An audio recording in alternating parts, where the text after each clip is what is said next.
سلام، طاهری سفر هستم و با اخبار امروز جمعه 30 ینور همراه شما.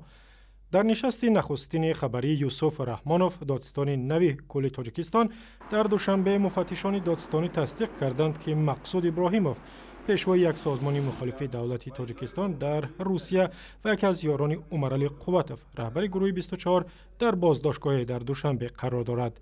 در نشست خبری دادستانی کل در دوشنبه روز 30 ینور گفتند مقصود ابراهیموف به افراطگرایی و یا اکستریمیسم متهم می شود. بنا به گزارش‌ها او را در مسکو دستگیر کرده و به تاجیکستان فرستادند. نسبت ابراهیموف مقصود خواننده جنایت آغاز کرده شده است با خطرناک کودک جنایتی از جمله اشتراک در اون تشویقات اکستریمیستی و نسبت او اشکالی که قید کردیم چاره پیشگی انتخاب کرده شده است و این هم در محبس باشد خواننده جنایتی نسبت او در تفتیش قرار دارد در تفتیشات وزارت کلی داخلی جمهوری تاجیکستان. نام مقصود ابراهیموف رهبر سازمان غیر رسمی جوانان برای احیای تاجیکستان 2 ماه پیش بعد یک سوءقصد به جانش در پایتخت روسیه وردی زبانها شد. به قول نزدیکانش او را در ماه نوامبر در نزد خانه‌اش افراد نامعلوم در مسکو چند کار زدند، اما مقصود زنده ماند. مقصود ابراهیموف وقت‌های اخیر حکومت تاجیکستان را از طریق شبکه‌های اجتماعی بسیار تنقید می‌کرد. گروه تندروی دولت اسلامی میگوید یک فرمانده سابق طالبان را در پاکستان پیشوای اعضای خود در پاکستان و افغانستان تعیین کرد. ابو محمد عدنانی، یک نماینده سازمان دولت اسلامی، در پیام در توییتر گفت حافظ سید خان رهبر جنگجویان آن سازمان در 2 کشور تعیین شد. بنابر گزارش‌ها حافظ سید خان 40 سال دارد و یک زمان سخنگوی تحریک طالبان در پاکستان بوده است.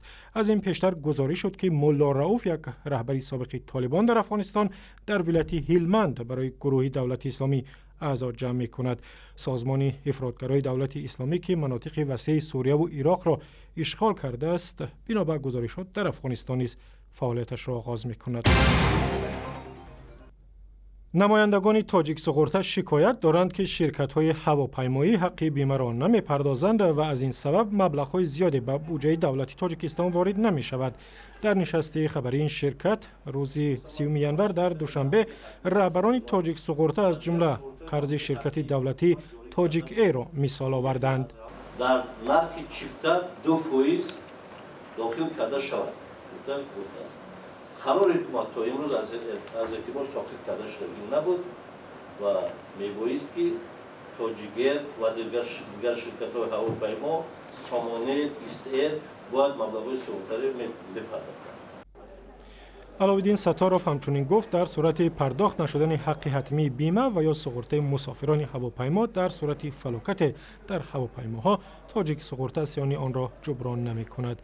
بر اساس یک قرار حکومت تاجیکستان از سال 1999 تمام شرکت‌های هواپیمایی باید بیمه حتمی بپردازند.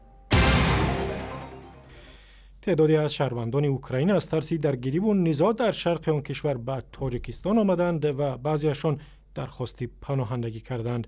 چند نفر دیگری آنها نیت دارند تا زمان تمام شدن درگیری ها در شرق اوکراین در خانه خویش و پیوندانشان در تاجیکستان بمانند. آناستاسیا سپیوینا یکی از ساکنان شهرک گارنکی ولایت دونتسک است که ماه اوگوست سال 2014 به خانه دخترش به ناحیه وخش آمده است. پناهجویان از قریم به واسطه رستوف می آیند.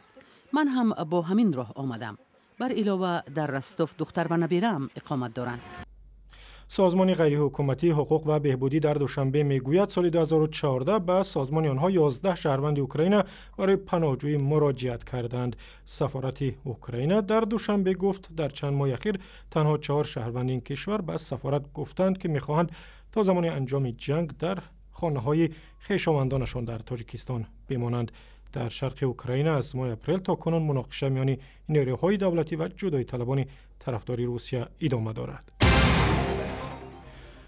قرب دلار آمریکایی در تاجیکستان در یک هفته اخیر اندک پایان آمد. بر طبق اطلاع بانک ملی، $1 در صرافی‌های کشور اول هفته به 5 سامانی و 69 و یا 71 دیرم عوض میشد، اما حالا قیمت $1 از 5 سامانی و 69 دیرم بیشتر نیست.